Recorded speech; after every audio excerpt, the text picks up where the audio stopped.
بالله من الشيطان الرجيم.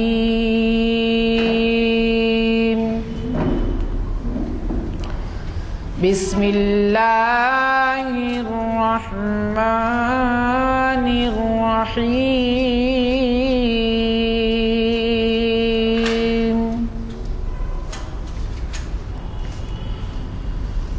ويل لكل همزة لمزة الذي جمع مالا وعدده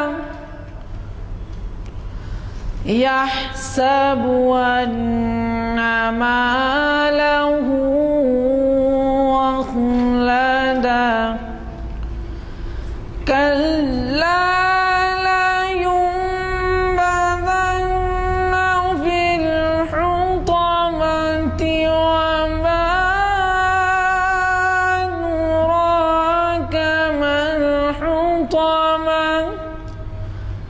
نار الله الموقدة التي تطلع على الأفئدة إنها عليهم مؤصدة في عمد ممددة. صدق اللہ.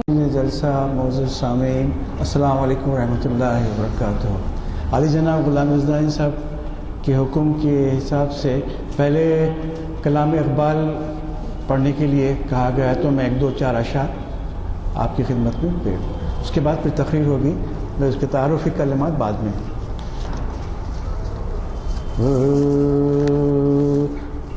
خرد کے پاس خبر کے سوا کچھ اور نہیں.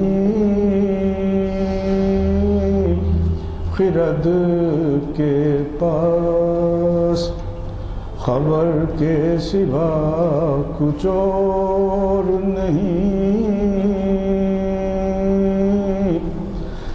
خرد کے پاس خبر کے سوا کچھ اور نہیں. تیرا علاج نظر کے سوا کچھ اور نہیں. تیرا علاج نظر کے سوا کچھ اور نہیں. خرد کے پاس ہر ایک مقام سے آگے مقام ہے تیرا. ہر ایک مقام سے آگے مقام ہے تیرا. حیات ذوق سفر کے سوا کچھ اور نہیں. حیات ذوق سفر کے سوا کچھ اور نہیں. خرد کے پاس خبر کے سوا کچھ اور نہیں.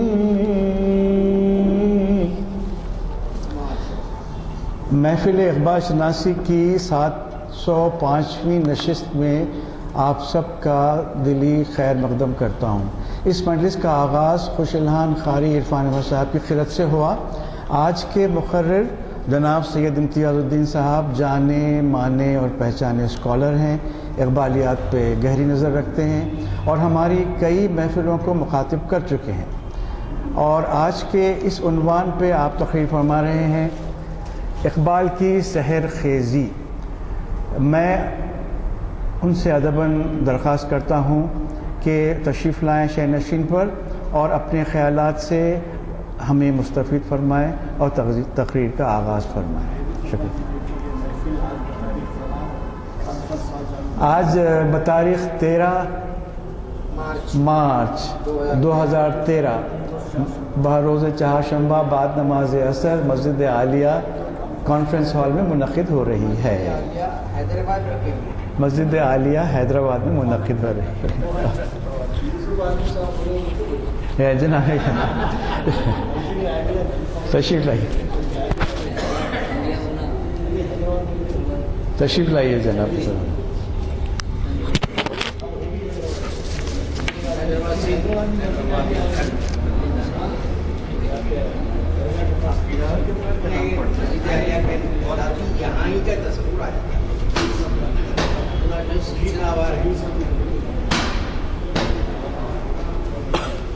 شیطان الرجیم. بسم اللہ الرحمن الرحیم. محترم سامعین السلام علیکم.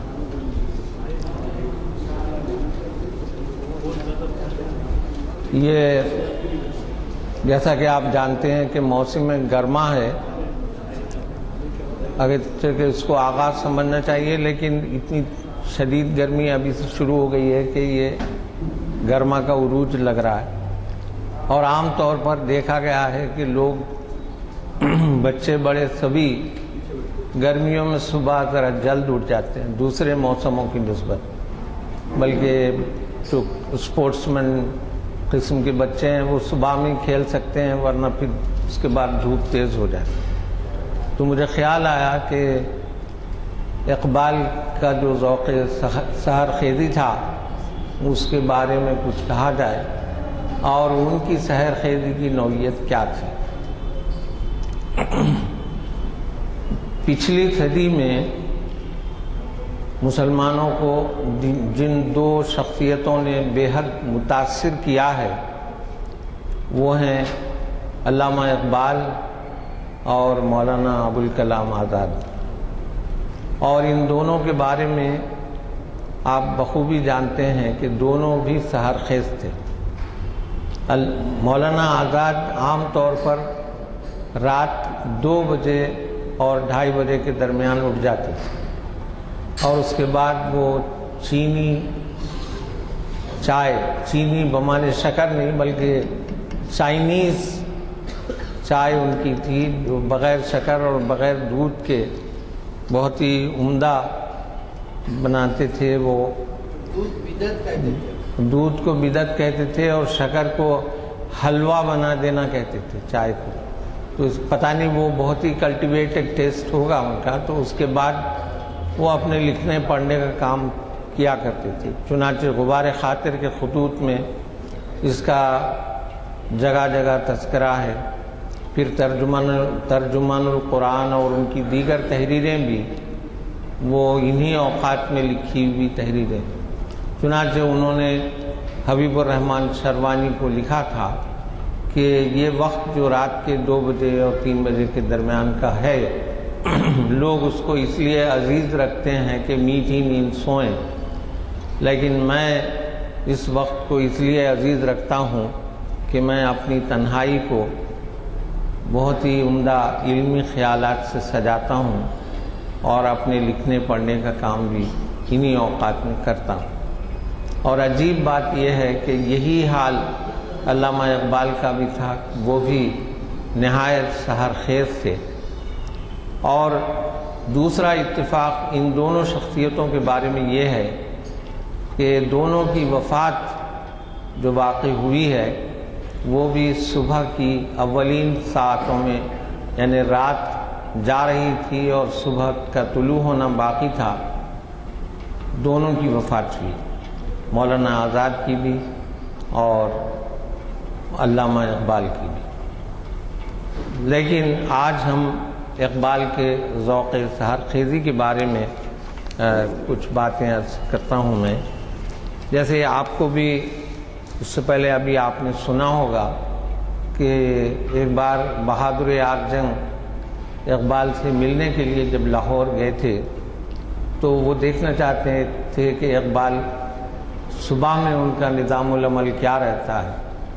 تو ان کے ملازم خاص نے ان سے کہا کہ اگر آپ 3-4 بجے جاگ جائیں تو میں آپ کو دکھاؤں.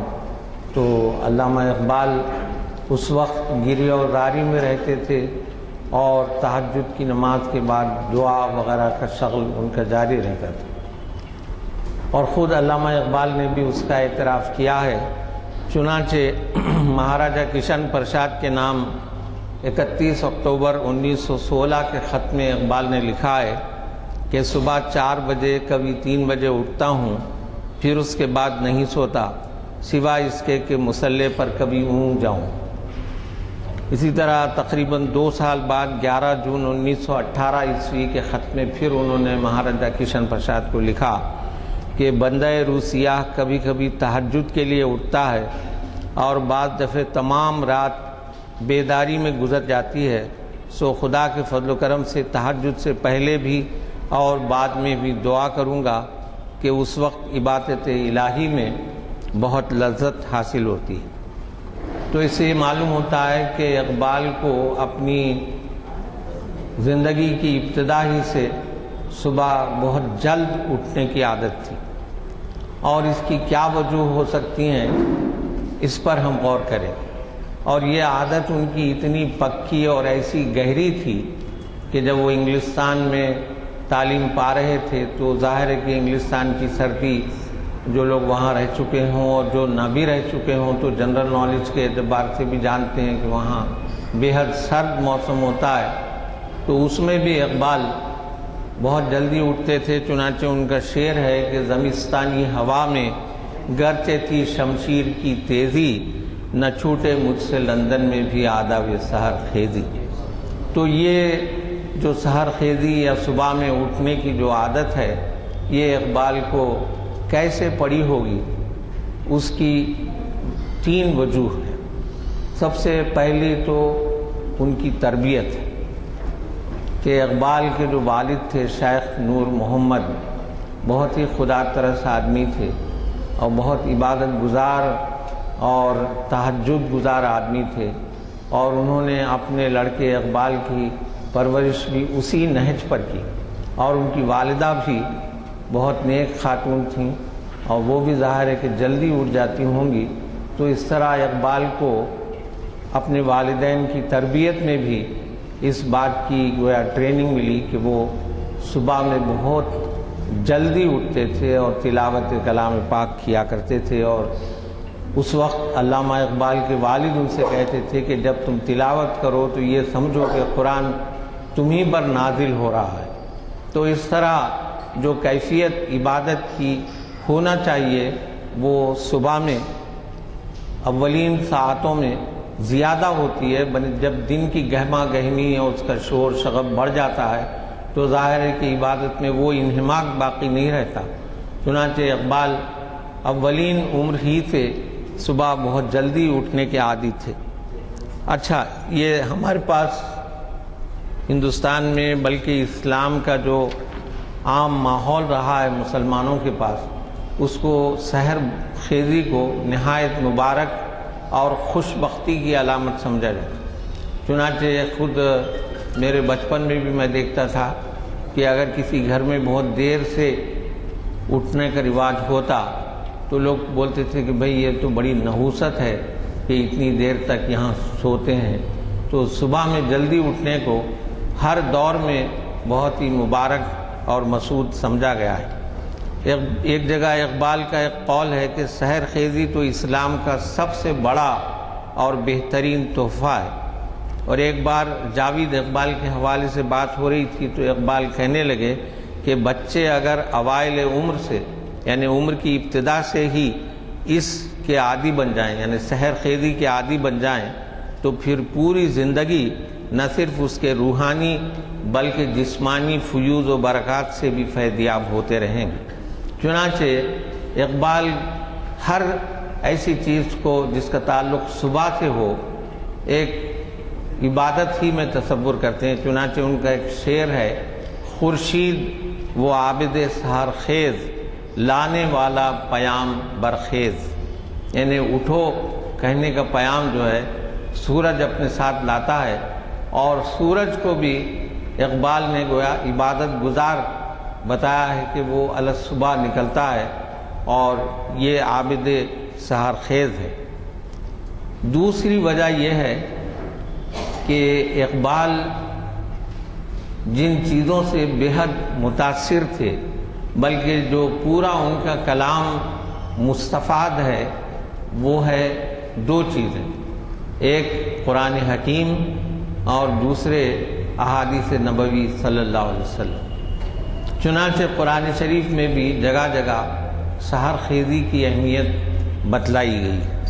چنانچہ سورہ فرقان جو 19ویں پارے میں ہے، اس میں نیک لوگوں کی تعریف کی گئی کہ ان میں کیا کیا خصوصیات ہوتی ہیں۔ چنانچہ اس کی ایک آیت شریفہ ہے سورہ فرقان کی آیت نمبر 64 کہ والذین یبیتون لربہم سجدا وقیاما، کہ رحمان کے اصلی بندے وہ ہیں جو اپنے رب کے حضور سجدے اور قیام میں راتیں گزارتے ہیں۔ اور اسی طرح سورہ زاریات میں آیا ہے وَبِالْأَسْحَارِهِمْ يَسْتَغْفِرُونَ، کہ وہ سحر کے اوقات میں استغفار توبہ کیا کرتے ہیں۔ اور آل عمران کی ایک آیت کا ٹکڑا ہے کہ الصابرین والصادقین والقانتین والمنفقین والمستغفرین بالاسحار، یہ لوگ صبر کرنے والے ہیں، راست باز ہیں، فرما بردار اور فیاض ہیں، اور رات کی آخری گھڑیوں میں اللہ سے مغفرت کی دعائیں مانگا کرتے ہیں۔ ظاہر ہے یہاں رات کی عبادت سے مراد تہجد کی نماز بھی ہو سکتا ہے۔ اللہ جل شانہ نے براہ راست رسول اکرم صلی اللہ علیہ وسلم سے ارشاد فرمایا کہ وَمِنَ اللَّيْلِ فَتَہَجَّدْ بِهِ نَافِلَةً وَمِنَ اللَّيْلِ فَتَہَجَّدْ بِهِ نَافِلَةً لَكَ عَسَىٰ أَن يَبْعَثَكَ رَبُّكَ مَقَامًا مَحْمُودًا، سورہ بنی اسرائیل کی آیت ہے کہ اور رات کو تہجد پڑھو، یہ تمہارے لیے نفل ہے، بعید نہیں کہ تمہیں تمہارا رب مقام محمود پر فائز ہے۔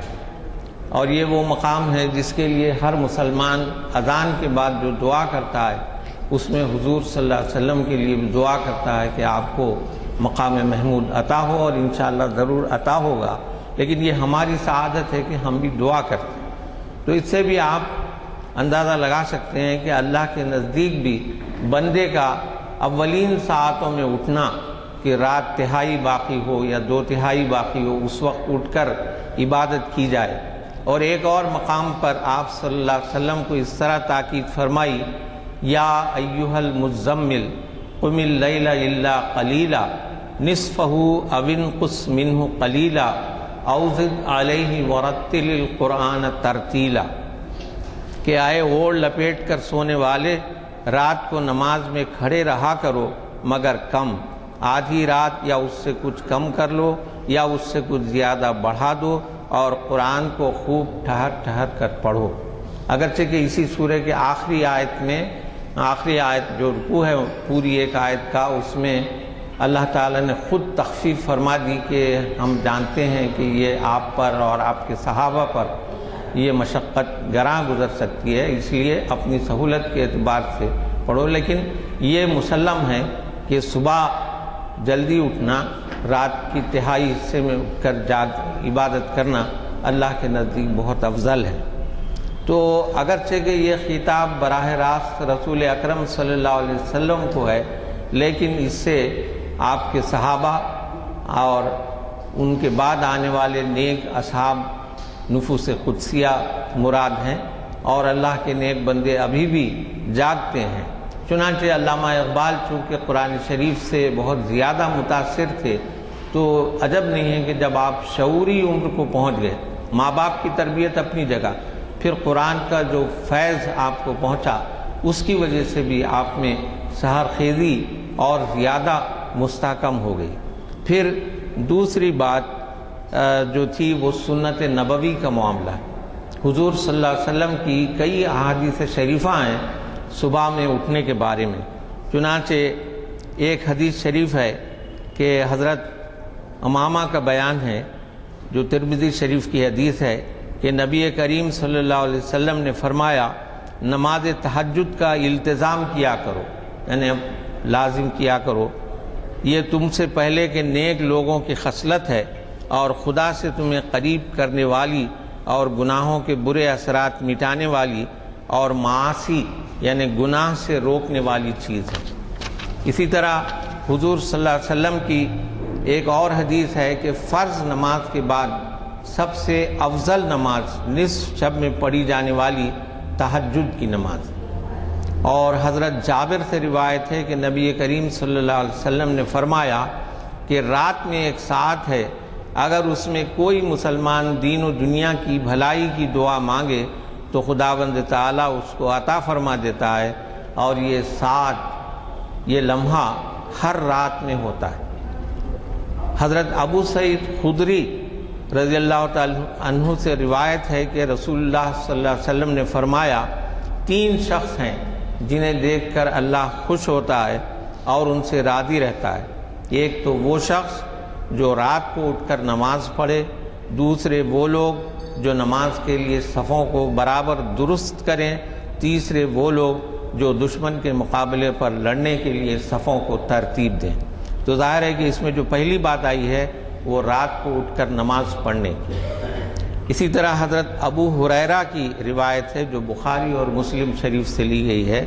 حضرت ابو ہریرہ سے روایت ہے کہ آپ نے فرمایا کہ جب رات کا آخری تہائی حصہ باقی ہوتا ہے، اللہ تعالیٰ عز و جل روزانہ رات کے وقت دنیا کے آسمان پر نزول فرماتا ہے اور فرماتا ہے کون ہے جو مجھ سے دعا کرے اور میں اس کی دعا قبول کروں، کون ہے جو مجھ سے مانگے اور میں اس کو عطا کروں، کون ہے جو مغفرت چاہے اور میں اسے بخش دوں۔ یہ عام طور پر شب برات سے متعلق بھی کہا جاتا ہے اور یہ حضور صلی اللہ علیہ وسلم کی مستقل حدیث بھی ہے۔ تو ظاہر ہے کہ ایک طرف تو قرآن شریف کی آیات کریمہ، پھر حضور صلی اللہ علیہ وسلم کے اقوال، آپ کی احادیث مبارکہ اور آپ کا عمل، آپ کی سیرت اور اسوہ، یہ چیزیں بھی یقیناً اقبال کے اوپر اثر انداز ہوئیں اور ان میں ایک ایسا ذوق سحر خیزی پیدا ہوا جو تاحیات جاری رہا، اور چنانچہ وہ اپنے پیدا کرنے والے سے بھی تقریباً اسی وقت جا ملے جو کہ صبح کی اولین ساعتیں تھیں۔ اسی طرح اقبال، ظاہر ہے کہ صبح کا وقت جو ہوتا ہے اس میں جو کئی خوبیاں ہیں، وہ ایک یہ ہے کہ زیادہ شور شرابہ نہیں ہوتا اور سکون کی کیفیت رہتی ہے جو اقبال کو بہت پسند تھی۔ چنانچہ وہ کہتے ہیں کہ شورش سے بھاگتا ہوں، دل ڈھونڈتا ہے میرا، ایسا سکوت جس پر تقریر بھی فدا ہو، مرتا ہوں خاموشی پر، یہ آرزو ہے میری، دامن میں کوہ کے ایک چھوٹا سا جھونپڑا ہو۔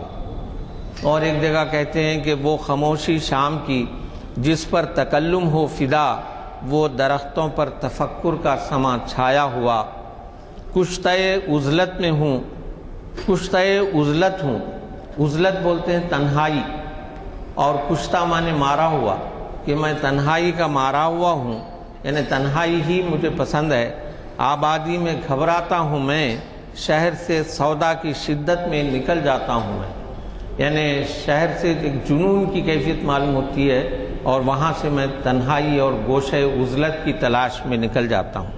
تو دن کی نسبت رات زیادہ پرسکون ہوتی ہے اور شب کے خاموش لمحوں میں سوچنے کے لیے اور علم کی تلاش کے لیے اور علمی کام کرنے کے لیے بھی فضا بہت سازگار ہوتی ہے۔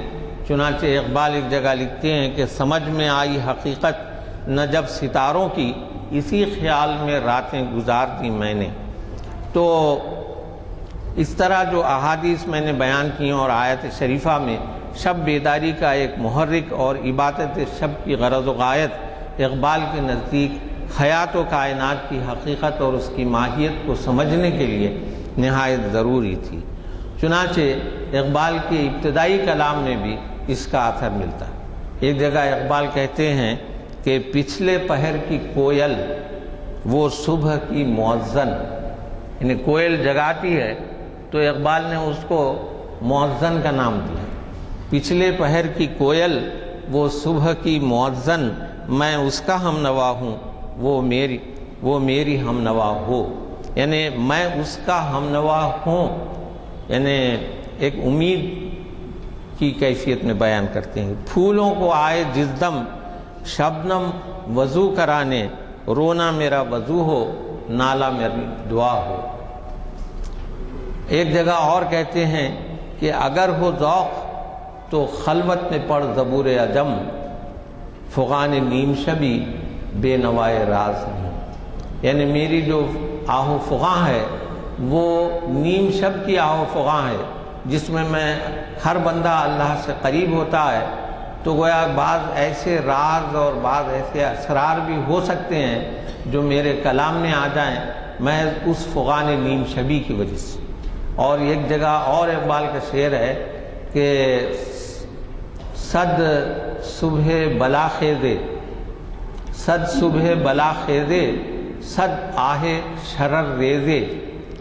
شرر بولتے ہیں چنگاری کو، اور صبح یعنی صد صبح بلا خیزے، صد آہ شرر ریزے، یک شیر دلاویزے، یک شیر دلاویزے، یعنی ایک دلاویز شعر کی تخلیق میں نہ جانے کتنی بلاخیز صبحوں اور شرریز آہوں کا عطر اور ان کا مادہ شامل ہوتا ہے۔ جیسے یہی جو میں نے کہا کہ اگر ہو ذوق تو خلوت میں پڑھ زبور عجم، فغان نیم شبی بے نوائے راز نہیں۔ ایک اور جگہ اقبال اپنی اسی فغان نیم شبی کے بارے میں لکھتے ہیں کہ دن کی شورش میں نکلتے ہوئے شرماتے ہیں، عزلت شب میں میرے اشک ٹپک جاتے ہیں، یعنی میرے آنسو بھی اتنے حیادار اور اتنے باحیا ہیں کہ وہ دن کے گڑبڑ اور شورش میں میری آنکھوں سے نہیں نکلتے، لیکن جب مجھے تنہائی میسر آتی ہے اور جب میں اللہ کی طرف رجوع کرتا ہوں تو وہ میری آنکھوں سے ٹپک جاتے ہیں۔ سکوت شام سے تا نغمہ سحر گاہی، ہزار مرحلہ ہائے فغان نیم شبی، کہ میری جو کیفیت ہے کہ وہ شام کی خاموشی سے لے کر صبح کے نغمے جب طلوع ہوتے ہیں طیور سے، پرندوں سے، اس وقت تک میرے جو فغان نیم شبی ہے کئی مرحلوں سے گزرتی ہے۔ اور تو اور ایک نظم ساقی سے جو ان کا خطاب ہے، اس میں بھی اقبال کہتے ہیں کہ کٹی ہے رات تو ہنگامہ گستری میں تیری، کٹی ہے رات تو، یعنی ساقی تو شراب پلاتا ہے اور رات بھر گویا ہاؤ ہو کی کیفیت رہتی ہے، تو اقبال کہتے ہیں کہ کٹی ہے رات تو ہنگامہ گستری میں تیری، سحر قریب ہے اللہ کا نام لے ساقی، سحر قریب ہے اللہ کا نام لے ساقی۔ چنانچہ اسی کا ایک مشہور شعر ہے کہ جو بادہ کشت پرانے وہ اٹھتے جاتے ہیں، کہیں سے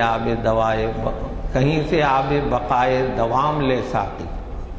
تو اقبال کی جو فغان نیم شبی تھی اور ان کی آہ سحرگاہی کا جو رشتہ تھا وہ شب بیداری کی مذہبی روایت سے وابستہ ہے، جیسا کہ انہوں نے خود واضح کیا ہے کہ سحر کا جب وقت آئے تو آدمی کو دست دعا دراز کرنا چاہیے، چاہے وہ ساقی ہی کیوں نہ ہو۔ تو دعا جو ہے وسیلہ قرب الہی ہے، جس کے نتیجے میں مومن جو ہے خدا سے کچھ اور قریب ہو جاتا ہے۔ اسی بات کو اقبال نے اپنے خطبات میں بھی کہا ہے، چنانچہ خطبے میں وہ کہتے ہیں کہ religion is not satisfied with mere conception. It seeks a more intimate knowledge of and association with the object of its pursuit. The agency through which this association is achieved is the act of worship or prayer. یعنی مذہب کے لیے یہ ممکن نہیں کہ صرف تصورات پر قناعت کر لے، وہ چاہتا ہے کہ اپنے مقصود و مطلوب کا زیادہ گہرا علم حاصل کرے اور اس سے قریب تر ہوتا چلا جائے، لیکن یہ قرب اگر حاصل ہوگا تو دعا سے حاصل ہوگا۔ ایک اور جگہ اقبال کہتے ہیں کہ چہ پرسی از طریق جستجویش، فرو آرو مقام ہاؤ ہویش، شب و روزے کے داری بر ابد زن، فغان صبح گاہے برخیرت زن۔ نگاہ الجھی ہوئی ہے رنگ و بو میں، نگاہ الجھی ہوئی ہے رنگ و بو میں، خرد کھوئی گئی ہے چار سو میں، نہ چھوڑے دل فغان صبح گاہی، جو میں نے فارسی میں پڑھا تقریباً یہ اسی کا ترجمہ ہے، نہ چھوڑے دل فغان صبح گاہی، امان شاید ملے اللہ ہو میں۔ تو یہ جو سحر خیزی ہے وہ اقبال کے کلام کا خاصہ ہے۔ اقبال کا جو نظام فکر ہے وہ اپنے اندر ایک وحدت رکھتا ہے، اور ان کا جو نظریہ خودی ہے وہ بھی اس کی اساس اقبال کے جو نظریہ خودی کی ہے وہ فکر اقبال کا کوئی معمولی سے معمولی رجحان بھی خودی سے الگ یا علیحدہ نہیں ہے۔ تو اقبال کا جو تصور سحر خیزی ہے وہ بھی علمی، عقلی اور عملی اعتبار سے ان کے نظریہ خودی سے وابستہ ہے۔ تو ایک جگہ اقبال گریہ سحرگاہی کو بہت اہمیت دیتے ہیں کہ گراں بہا ہے تیرا گریہ سحرگاہی، اسی سے ہے تیرے نخل کہن کی شادابی۔ تو یہ گریہ سحرگاہی در حقیقت دعا ہی کا دوسرا نام ہے۔ چنانچہ اقبال نے اپنے کلام میں جہاں جہاں صبح کے اٹھنے کا ذکر کیا ہے اس کے ساتھ ہی عبادت اور توجہ الی اللہ کا بھی ذکر ہے۔ چنانچہ ان کی مشہور غزل ہے کہ مجھے آہو فغان نیم شب کا پھر پیام آیا، تھمے رہرو کہ شاید پھر کوئی مشکل مقام آیا۔ تو مشکل مقام یہاں پہ کیا ہے کہ آہو فغان نیم شب جو ہے وہ مشکل ترین مقام، اس لیے کہ وہ بندے کے عروج کا لمحہ ہے کہ مجھے آہو فغان نیم شب کا پھر پیام آیا، تھمے رہرو کہ شاید پھر کوئی مشکل مقام آیا۔ چنانچہ اقبال کی ایک ہمشیرہ تھیں کریم بی بی، ان کو اپنے خط میں اقبال لکھتے ہیں کہ مسلمان کی بہترین تلوار دعا ہے، سو اسی سے کام لینا چاہیے، ہر وقت دعا کرتے رہنا چاہیے اور نبی کریم صلی اللہ علیہ وسلم پر درود بھیجنا چاہیے۔ کیا عجب کہ اللہ تعالیٰ اس امت کی دعا سن لے اور اس کی غریبی پر رحم فرمائے۔ تو اقبال کی شاعری میں جگہ جگہ نالے بے باک، آہ صبح گاہی، اشک سحر گاہی، گریہ نیم شب وغیرہ آتے ہیں۔ علامہ دعا کے اندر مضمر باطنی قوت کی غیر معمولی تاثیر سے بھی بخوبی واقف ہیں۔ نہ ستارے میں ہے نہ گردش افلاک میں ہے، تیری تقدیر میرے نالے بے باک میں ہے۔ پھر اقبال ایک جگہ کہتے ہیں کہ تلاش اس کی فضاؤں میں کر نصیب اپنا، یعنی اپنی قسمت کو اس میں تلاش کر، تلاش اس کی فضاؤں میں کر نصیب اپنا، جہان تازہ میری آہ صبح گاہ میں ہے، میں نے پایا ہے اسے اشک سحر گاہی میں، جس در ناب سے خالی ہے صدف کی آغوش۔ در بولتے ہیں موتی کو، اور در ناب نہایت قیمتی موتی۔ صدف وہ شیل ہے جس کے اندر موتی رہتا ہے، کہ میں نے پایا ہے اسے اشک سحر گاہی میں، جس در ناب سے خالی ہے صدف کی آغوش۔ پھر اقبال یہ کہتے ہیں کہ چاہے کوئی کتنا بڑا عالم کیوں نہ ہو، لیکن اس کے اندر جب تک وہ رجوع الی اللہ ہونے کی طاقت نہ ہو، جب تک کہ وہ صبح کو اس کے تمام حسن کے ساتھ اس کی دلکشی اور اس کے اندر جو کیفیت ہوتی ہے اس کو اپنے اندر جذب نہ کر لے، اس میں اس کو وہ مقام حاصل نہیں ہوتا۔ چنانچہ اقبال کہتے ہیں کہ عطار ہو، رومی ہو، رازی ہو، غزالی ہو، کچھ ہاتھ نہیں آتا بے آہ سحر گاہی۔ بروں زیں گنبد دربستہ پیدا کردہ امراہے، کہ از اندیشہ برتر می پرد آہ سحر گاہے۔ ریش کے صبح گاہی زندگی را برگ و ساز آور، کہ تمہاری زندگی میں اگر برگ و بار آنا ہے تو اس کے لیے صبح کے وقت وہ کیفیت آنسوؤں کی ہونی چاہیے۔ شیوت کشتے تو ویراں، تانہ ریزی دانہ پے در پے۔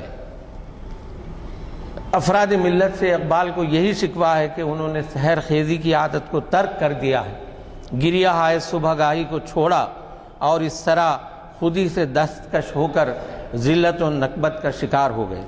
چنانچہ یہ شعر تو شاید ہر ایک کو یاد ہوگا کہ کس قدر تم پہ گراں صبح کی بیداری ہے، ہم سے کب پیار ہے، ہاں نیند تمہیں پیاری ہے۔ یہ گویا ایک لحاظ سے اللہ کی زبان سے اقبال کہلواتے ہیں جواب شکوہ میں۔ فغان نیم شب شاعر کی بارے گوش ہوتی ہے، نہ ہو جب چشم محفل آشنائے لطف بے خوابی۔ اور ابلیس کی جو مجلس شورا ہے اور جو ابلیس اپنے شاگردوں سے خطاب کرتا ہے، اس میں بھی وہ اندیشہ ظاہر کرتا ہے ایسے مسلمانوں سے کہ خال خال یعنی کم کم خال خال اس قوم میں اب تک نظر آتے ہیں، وہ کرتے ہیں اشک سحر گاہی سے جو ظالم وضو۔ بخواب رفتہ جوانان و مردہ دل پیراں، نصیب سینہ کس آہ صبح گاہ نیس۔ یعنی کسی کو بھی وہ آہ صبح گاہی میسر نہیں ہے جو اصل میں زندگی کی علامت ہے۔ پھر اقبال ایک جگہ لکھتے ہیں، امت مسلمہ کے نوجوانوں کے لیے بطور خاص اقبال دعا گو ہیں کہ خدا انہیں ذوق سحر خیزی کی دولت سے نوازے۔ وہ کہتے ہیں کہ بے اشک سحر گاہی تقویم خودی مشکل، یہ لالۂ پیکانی خوشتر ہے کنارے جو۔ اقبال ایک اور اپنے قطعے میں کہتے ہیں کہ جوانوں کو میری آہ سحر دے، پھر ان شاہی بچوں کو بالو پر دے۔ جوانوں کو سوز، یہ ساقی نامہ میں بھی اقبال کا شعر وہ ہے کہ جوانوں کو سوز جگر بخش دے، میرا عشق میری نظر بخش دے، میرے دیدہ تر کی بے خوابیاں، میرے دل کی پوشیدہ بیتابیاں، میرے نالے نیم شب کا نیاز، میری خلوت و انجمن کا گداز۔ پھر ابتدائی شاعری میں ایک جگہ ہے کہ ہر درد مند دل کو رونا میرا رلا دے، بے ہوش جو پڑے ہیں شاید انہیں جگا دے۔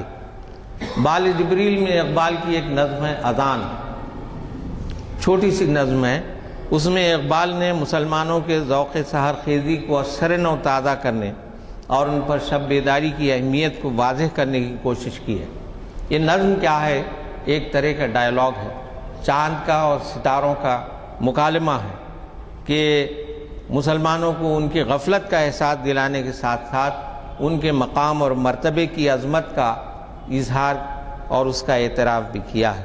چنانچہ وہ چھوٹی سی نظم ہے، میں آپ کو سنا دیتا ہوں کہ ایک رات ستاروں سے کہا نجم سحر نے، یعنی صبح کے ستارے نے باقی ستاروں سے کہا، ایک رات ستاروں سے کہا نجم سحر نے، آدم کو بھی دیکھا ہے کسی نے کبھی بیدار۔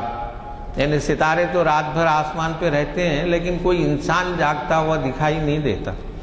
آدم کو بھی دیکھا ہے کسی نے کبھی بیدار، کہنے لگا مریخ ادا فہم ہے تقدیر، ہے نیند ہی اس چھوٹے سے فتنے کو سزاوار، کہ اس کی قسمت بھی سوتی ہے اور اس لیے اس نے قسمت نے بھی سوچ سمجھ کر اس کو ہمیشہ سوتا ہوا ہی رکھا ہے۔ زہرا نے کہا اور کوئی بات نہیں کیا، اس کرمک کے شب کور سے کیا ہم کو سروکار۔ کرمک بولتے ہیں کیڑے کو، شب کور جو رات کا اندھا ہوتا ہے، اس کرمک کے شب کور سے کیا ہم کو سروکار، تم شب کو نمودار ہو وہ دن کو نمودار۔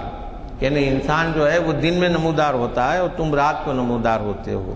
واقف ہو اگر تم شب کو نمودار ہو وہ دن کو نمودار، واقف ہو اگر لذت بیداری یہ شب سے، اونچی ہے ثریا سے بھی یہ خاک پراسرار۔ وہ زہرا یہ کہتی ہے کہ اگر لذت بیداری شب سے یعنی شب زندہ داری سے اگر آدم واقف ہو جائے تو اس کی قسمت جو ہے اتنی بلند ہو جائے کہ ثریا سے بھی اونچی ہو جائے۔ آغوش میں اس کی وہ تجلی ہے کہ جس میں کھو جائیں گے افلاک کے سب ثابت و سیار، یعنی پورے ستارے جتنے بھی افلاک کے جو بھی سیلیسٹل آبجیکٹس ہیں سب کے سب اس کے آگے مان پڑ جائیں گے۔ ناگاہ یعنی اس کے بعد اذان صبح کا ذکر کرتے ہیں اقبال کی، جس سے سب بیدار ہوتے ہیں کہ ناگاہ فضا بانگ اذاں سے ہوئی لبریز، وہ نعرہ کہ ہل جاتا ہے جس سے دل کوثار، کہ جس سے پہاڑ بھی پاش پاش ہو جائیں اذان کی اس آواز سے وہ آدم بیدار ہوتا ہے، اور یہی اس کے عروج کا وقت ہے۔ کہ پھر اقبال یہ کہتے ہیں کہ شب بیداری، سحر خیزی، آہ صبح گاہی، یہ تمام اس کا جو منطقی نتیجہ ہے وہ تقویم خودی ہے اقبال کے نزدیک. اسی لیے وہ یہ چاہتے ہیں کہ ذوق سحر خیزی انسان میں پیدا ہو، بالخصوص مسلمانوں میں پیدا ہو. اور اسی طرح ان کی ایک نظم ہے تصوف، اس نظم میں بھی اقبال نے کہا ہے کہ یہ ذکر نیم شبی، یہ مراقبے یہ سرور، تیری خودی کے نگہباں نہیں تو کچھ بھی نہیں. آخر میں اقبال یہ کہتے ہیں کہ عجب نہیں کہ پریشان ہے گفتگو میری، عجب نہیں کہ پریشان ہے گفتگو میری، فروغ صبح پریشان نہیں تو کچھ بھی نہیں. تو اس شعر کا مطلب یہ ہے کہ بظاہر جو میں باتیں کرتا ہوں ایسا معلوم ہوتا ہے کہ پریشان آدمی کی باتیں، بے شک میری باتیں پریشان آدمی کی باتیں. اور پریشانی کیا ہے؟ اب آپ دیکھیے کہ رات جو ہوتی ہے وہ نہایت پرسکون ہوتی ہے، اس میں کوئی گڑبڑ نہیں، کوئی شور نہیں. لیکن جو ہی صبح ہوتی ہے اس کے ساتھ ہی گویا محنت کش لوگ اپنے کارخانوں کو جا رہے ہیں، اسکول کے بچے اسکول کو جا رہے ہیں، دفتر کے لوگ دفتر کو جا رہے ہیں، اور دوسرے کام کرنے والے، اخبار والے، دودھ والے نہایت تیزی سے سڑکوں پر گویا آمد و رفت شروع ہو جاتی ہے. تو ایسا معلوم ہوتا ہے کہ ایک طرح کی پریشانی پھیل گئی. تو اقبال یہ کہتے ہیں کہ اگر ایسی صبح ہو جس میں ایسی پریشانی نہ ہو تو اس کو صبح نہیں کہا جا سکتا، اس کو یہ کہا جائے گا کہ یہ ایک قسم کی مردنی ہے. گویا شہر میں ایسی اداسی ہے کہ بیداری نہیں پھیلی.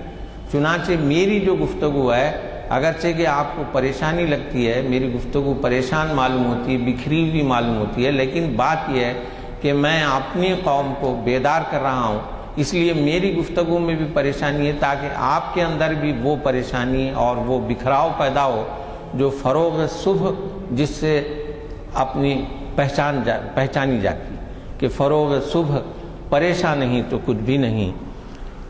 کر سکتی ہے بے معرکت جینے کی تلافی، اے پیر حرم تیری مناجات سحر کیا، ممکن نہیں تخلیق خودی خانقہوں سے، اس چھولے نم خوردہ سے ٹوٹے گا شرر کیا.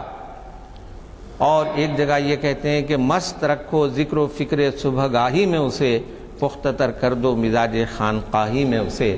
تو اقبال یہ چاہتے ہیں کہ آدمی سحر خیز بھی ہو، محرک بھی ہو، کیونکہ اقبال کے کلام کا سب سے بڑا پیام جو ہے وہ ڈائنامزم ہے، وہ حرکت اور حیات کے پیامبر ہیں. اسی لیے جگہ جگہ ان کی اردو شاعری ہو یا فارسی شاعری ہو، ہر جگہ وہ لوگوں کو بیدار کرنے کے لیے کہتے ہیں. چنانچہ ان کی ایک مشہور فارسی نظم ہے جو وسط ایشیا میں بھی اتنی مشہور ہے کہ ایک مرتبہ ہندوستان کے ایک صاحب وہاں گئے تھے ازبکستان، تو وہ انہوں نے دیکھا کہ ایک کسان ٹریکٹر چلا رہا تھا اور وہ اقبال کی نظم گا رہا تھا، از خواب گراں خواب گراں خواب گراں خیز، از خواب گراں خیز، گہری نیند سے جاگ گہری نیند سے جاگ. تو اقبال کا پیام یہی ہے کہ انسان میں ذوق سحر خیزی پیدا ہو، اور وہ سحر خیزی ایسی ہو جس میں حرکت و حیات دونوں شامل ہوں اور رجوع الی اللہ ہونے کی بھی توفیق انسان کو ملے. چنانچہ اقبال کہتے ہیں کہ نہ ستارے میں ہے نئے گردش افلاک میں ہے، تیری تقدیر میرے نالے بے باک میں ہے، کیا عجب میری نواحۂ سحر گاہی سے زندہ ہو جائے وہ آتش کہ تیری خاک میں ہے. شکریہ. آپ نے محسوس کیا ہوگا کہ کس قدر گہرائیوں میں ہمارے مقرری صاحب نے پہنچ کر ہمیں استفادے کا موقع دیا. آپ کو اندازہ ہوا ہوگا کہ اس میں کتنے حوالے دیے گئے. اگر ان کتابوں کو پڑھنا چاہیں اور ان سے استفادہ کرنا چاہیں تو کتنا وقت درکار ہوگا. 2-3 باتیں عرض کرنا چاہ رہا تھا. ایک تو یہ ہے کہ ہر گھر میں آپ دیکھیں گے الا چند محدود گھروں کے کہ رات میں 10-11 بجے تک ٹی وی چلتا ہے. اب صبح کہاں اٹھیں گے؟ بعض جگہ تو اور زیادہ دیر تک چلتا ہے. تو اب یہ ٹی وی دیکھنے والے اور ٹی وی سے استفادہ کرنے والے سحر گاہی سے کیا واقف ہو. علامہ ایک جگہ فرماتے ہیں, میں بھی آپ کی اجازت لیا کیونکہ میں باہر گیا تھا, پتہ نہیں وہ اشار کوٹ ہوئے, ایک جگہ فرماتے ہیں تیری دنیا جہان مرغ و ماہی. اللہ تعالیٰ سے شکایت کر رہے ہیں, تیری دنیا جہان مرغ و ماہی, میری دنیا فغان صبح گاہی. صبح گاہی کی بات آئی تو وہ شعر مجھے یاد آیا, میری دنیا فغان صبح گاہی, تیری دنیا میں میں محکوم و مجبور, میری دنیا میں تیری بادشاہی. ایک چیز یہ. دوسرے یہ ایک جس شعر آپ نے فرمایا, خیر اس کا مفہوم شعر دہرانے کی ضرورت نہیں ہے, کہ ساخی رات تمام جو حرکتیں کرتا ہے. پھر اس کے بعد مصرع ثانی میں فرماتے ہیں سحر قریب ہے اللہ کا نام لے ساخی. اس کا مطلب کیا سمجھا؟ مطلب یہ ہے کہ زندگی بھر آپ گندگیوں میں مبتلا رہے ہوں گے, دیدہ و دانستہ یا غیر ارادی طور پہ گناہوں میں مبتلا ہوئیں گے, لیکن اب ایسے موقع کے اوپر جب کہ آپ ہوش سنبھال چکے ہیں, اب ایسا کچھ کام کیجئے کہ اللہ کی طرف رجوع ہوئی. اور مطلب خالی ساخی اور آدھی رات کے بعد سے وہ نہیں ہے, بلکہ مطلب یہ ہے کہ اور درس دینا چاہتے ہیں ہم کو کہ ہم زندگی کیسی بتائی ہے. اس کے بعد اب سحر قریب ہے اللہ کا نام لے ساخی میں یہ ہے کہ اب آپ گزرنے والے ہیں اور دنیا چھوڑنے والے ہیں, ذرا رجوع ہوئیے اللہ کی طرف. بہرحال ہمارے مخرج صاحب نے جو آج عنوان دیا, ہمارے